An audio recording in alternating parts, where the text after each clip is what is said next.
नमस्कार, आप देख रहे हैं सीएमएन न्यूज। मैं हूं आपके साथ कनिका। तो चलिए शुरुआत करते हैं कुछ अहम खबरों के साथ। आजाद समाज पार्टी के प्रमुख चंद्रशेखर उर्फ रावण ने बुलंदशहर के आगामी विधानसभा चुनाव लड़ने का दावा किया है। साथ ही उत्तर प्रदेश में सभी विधानसभा सीटों पर भाजपा के प्रत्याशी उतारने का दावा करते हुए कहा कि भाजपा का संगठन तैयार है, सभी विधानसभा सीट पर प्रत्याशी उतरेंगे और भारतीय जनता पार्टी को उत्तर प्रदेश में हराने के लिए आजाद समाज पार्टी की किसी भी राजनीतिक दल से गठबंधन को तैयार है। उन्होंने कहा कि महंगाई बढ़ रही है, किसान परेशान है, उत्तर प्रदेश अपराध की राजधानी बन चुका है। वहीं सुप्रीम कोर्ट द्वारा आरक्षण पर की गई टिप्पणी पर भी उन्होंने विरोध किया और सवाल खड़े किए। सर बताइए, चंचेड़ी यहाँ आना हुआ है जी, तो आप श्रद्धांजलि देने आए थे जी। इसके अलावा आपकी क्या रणनीति है आगामी विधानसभा चुनावों को लेकर बुलंदशहर में? देखिए, पहले तो एक साथी खो दिया है और साथियों की अहमियत, एक कार्यकर्ता पदाधिकारी की अहमियत जो है, ये कार्यकर्ता दूसरा जानता है। मैं भी आज़ाद समाज पार्टी का एक कार्यकर्ता हूँ और मैंने अपना भाई खोया है, तो अब मैं उस परिवार से मिलने आया था और उनके आज के बाद उनके साथ जीवन में मेरा एक और रिश्ता हो गया है, तो मैं उस रिश्ते को निभाऊंगा। हमारी बच्ची है जो डॉक्टर बनना चाहती, तो मैंने परिवार से वादा किया कि उसको डॉक्टर बनाने के लिए जो परेशानियां, जो भी समस्या आएंगी, उनका समाधान हम लोग करेंगे। बुलंदशहर मेरी कर्म भूमि, भले ही मैं जन्मा सहारनपुर में हूँ, लेकिन ये मेरी कर्म भूमि है। यहाँ के लोगों ने मेरे ऊपर भरोसा किया।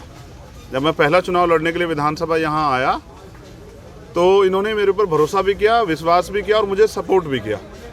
तो मैं बुलंदशहर को अपने घर की तरह देखता हूँ। तो घर में क्या रणनीति होती है, घर सबसे मजबूत किया जाता है, तो मैं इसे मजबूत करूँगा। और जिस तरह से अभी हमारे कार्यकर्ताओं ने पिछले हफ्ते जो मीटिंग की थी, उसमें मांग उठी थी कि मुझे यहाँ से चुनाव लड़ना चाहिए, तो अगर हमारे कार्यकर्ता कहेंगे तो मैं यहाँ से चुनाव जरूर लड़ूंगा। लेकिन हमारा अंतिम लक्ष्य ये है कि वर्तमान में जो उत्तर प्रदेश में गुंडा राज चल रहा है, जैसे कि अभी आपकी जानकारी के लिए बताऊँ कि हाथरस पीड़िता जो है उसके वकील और उनके परिवार पे कल कोर्ट रूम में हमला हुआ। तो समझिए कि जब यहाँ कोर्ट में भी जो है सुरक्षित नहीं हैं लोग, तो फिर कोर्ट के बाहर क्या हो रहा होगा।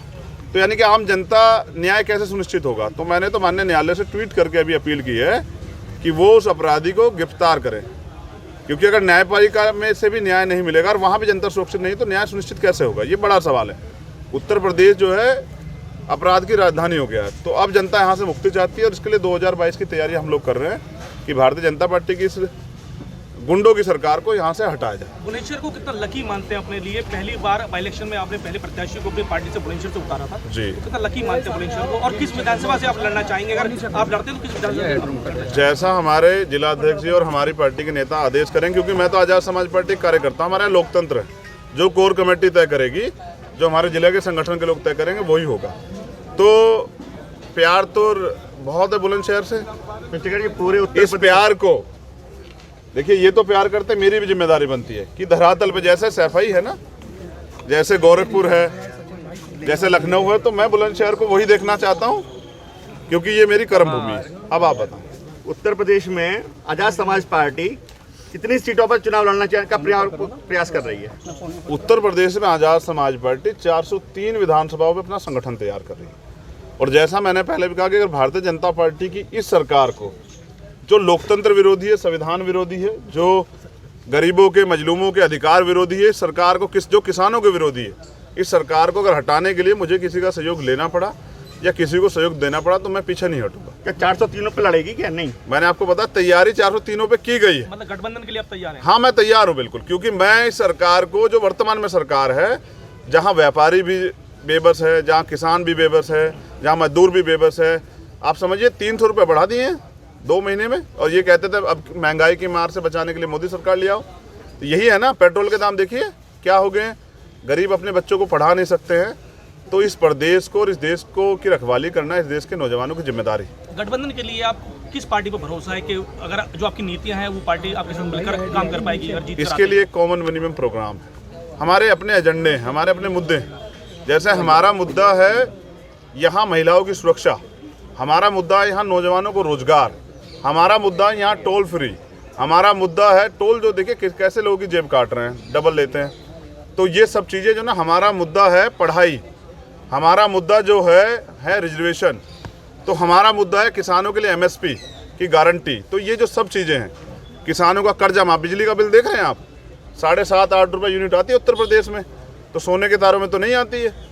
तो ये सरकार तो छलावा कर रही है, धोखा कर रही है। धर्म से पेट नहीं भरा जा सकता। चंद्रशेखर जी, भाजपा को वसीम रिजवी ने सुप्रीम कोर्ट में कुरान पाक को लेकर के एक याचिका दाखिल जी। की, जिसके कई पार्टी विरोध में आई।